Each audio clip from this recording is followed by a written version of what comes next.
Bonjour, bonjour les enfants de Dieu. Partout vous nous donnez au de près. Bonjour, bonsoir, bonne nuit, selon l'heure à laquelle vous nous retrouvez. Nous sommes en train de partager le bon message cette journée. Notre message est intitulé, le 4 valeurs de la reine Esther. Tiré dans Esther chapitre 2, verset 1 jusqu'au 6e verset. Nous allons d'abord commencer avec l'introduction. M'excuse. La Bible dit qu'on suit au chapitre 1. La Bible me dit que le roi Cyrus a organisé une fête. C'était la fête de 7 jours. 7e jour, il a dit que je vais vanter la beauté de ma femme. En appelant Vasti, Vasti a dit non, je ne viens pas. J'organise la fête avec les femmes comme moi. Bien-aimé, ça coulait de l'encre. Le roi déçu. Une déception totale. J'aimerais dire à un enfant de Dieu que l'humanité a commencé d'abord à pécher contre le Seigneur. Depuis la désobéissance dans le jardin d'Éden, quand on est venu par le Père pour voir l'homme était où et sa femme, le jardin d'Éden était vide. Mais il faut que l'on remplace maintenant pour qu'il ait la nouvelle génération. Ceci est écrit qu'il est venu chez les siens ne l'ont pas reçu. Le véritable Seigneur qui est le roi et le véritable mari, c'est Jésus-Christ de Nazareth. Quand lui il est venu, ici il a voulu que l'on prépare. La Bible dit que les travailleurs du roi lui ont dit non, le roi, nous allons choisir des jeunes filles belles de figure, vierges, et que ces filles seront mises à la disposition de l'eunuque du roi qui va le préparer pendant une année, 6 mois pour la lotion et 6 mois pour le parfum de bonne odeur. Écoute bien aimé, c'était une préparation. Mais avant de préparer, écoute, il faut qu'il ait d'abord les traits et les valeurs des gens dont on va choisir. On a pris cette femme. Parmi ces 7, Esther faisait partie. Esther était appelée Hadassah, qui veut dire l'étoile. Malgré la beauté, malgré l'étoile et l'avenir d'Esther, mais il devrait y avoir quelques éléments qui pouvaient la distinguer des autres. Quels sont ces éléments-là? Nous avons la première des choses, Esther était belle de figure. Deuxième des choses, elle était vierge. Troisième, elle était bien éduquée. Elle a eu l'éducation de la part de Mardochée qui lui a dit, tu ne vas pas te présenter là-bas. Il ne faut pas dire ta nation. Il ne faut pas te dévaler. Sois secrète. Sois discrète. Et quatrième des choses, elle était patiente. Les autres ont pris des colis. Nous allons passer avec ça parce que chacun pouvait passer dans la maison, dans le dépôt, récupérer ce qu'elle voulait voir comme une bonne chose. Mais quant à Esther, elle a pris seulement la lotion et le parfum dont on utilisait. Donc, elle avait dit que si je pars si vite avec les choses, je peux tomber. Il faut que je sois patiente. Elle n'était pas cupide. Sont là les 4 valeurs. Retenez bien, belle de figure, vierge, bien éduquée et patiente, qui n'était pas cupide. Aujourd'hui, nous allons décortiquer avec toi dans peu de minutes, belle de figure. Jamais que l'Éternel, soit le choix de l'Éternel peut tomber sur une personne qui a une face très malveillante. Alléluia.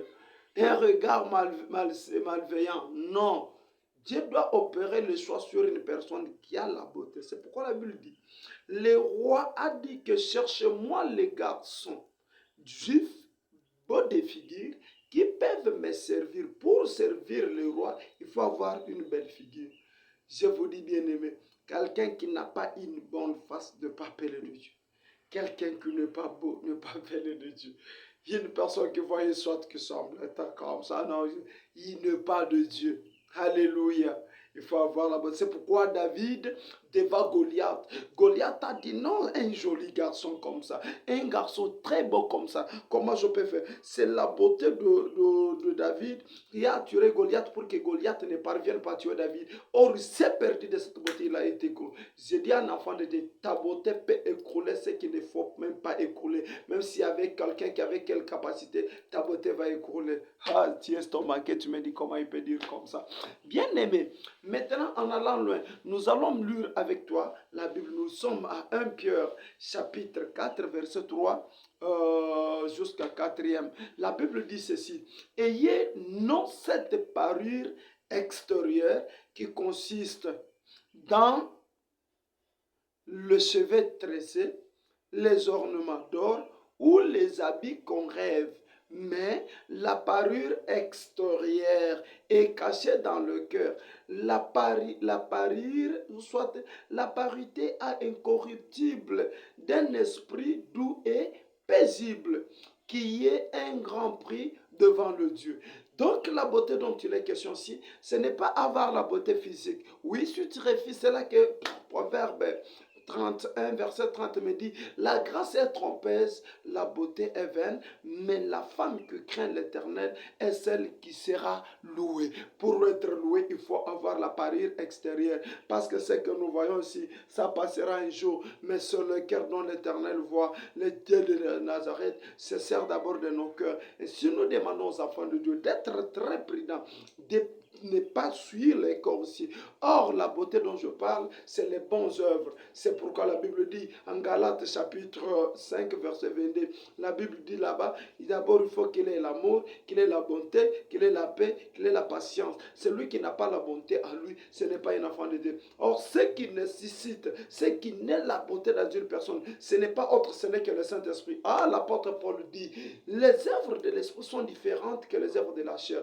Ainsi, les autres, maintenant nous sommes en Galates 5, verset 22, ils ont reçu par le Saint-Esprit, par l'Esprit, il y a la joie, il y a l'amour, la patience et la bonté. Or, la véritable beauté dont je parle ici, c'est la crainte de l'Éternel. Celui qui ne craint pas l'Éternel, c'est quelqu'un dont le regard est malveillant. Ainsi, Proverbe 23, 6, la Bible dit ceci, ne mange pas le pain de celui dont le regard est malveillant. Ne convoite pas ses friandises. Il te dit, mange, te dira-t-il. Mais tu vomiras même les promesses, les bons propos que l'Éternel avait promis pour toi. Pour ne pas perdre ce que Dieu nous avait fait, il faut d'abord être de belles figures. C'est pourquoi Esther a trouvé cette grâce devant l'Éternel.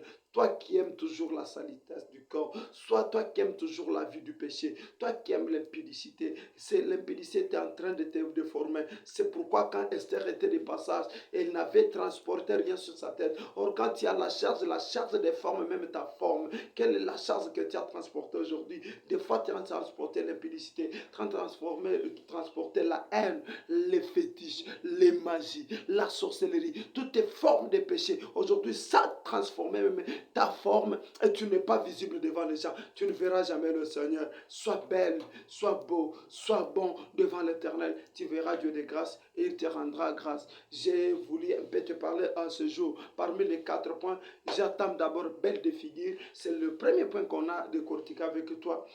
Sois toujours connecté avec nous. Tu verras la virginité, tu verras l'éducation et tu verras encore la patience. Ce sont les bons caractères qui ont fait que Esther puisse trouver le mariage. Je te dis, le roi est déjà là, le vrai mari, qui est allé nous préparer la place. Parce qu'Israël, comme la première, s'est désorienté devant ce Dieu. Mais il est venu te chercher à travers Ephésiens 4, 11. C'est là que la Bible dit ceci. Nous sommes à Ephésiens 4, 11, 12. Il a fait les autres comme en 12. Maintenant, la Bible dit, pour le perfectionnement des saints en vue de l'œuvre. C'est-à-dire que la personne existe déjà avec la sanctification, mais il faut qu'il ait maintenant le perfectionnement de ce dernier. Ainsi, Esther était belle, mais il faut que l'on prépare d'abord au par l'énigme, parce que le roi ne peut jamais embrasser quelqu'un qui n'est pas préparé. La préparation, c'est ce que je suis en train de faire. Tu es la femme du Seigneur, tu attends le mariage pour entrer dans le mariage avec le Seigneur. Sois saint, sois digne, sois beau, tu verras le nom de l'Éternel. C'est votre serviteur Philémon, évangéliste Philémon Mukuna, l'homme de l'église gauchère. Je suis appelé puissance de la foi. Nous sommes au 09 92 69 21 39. 09 92 69 21 39, notre numéro WhatsApp.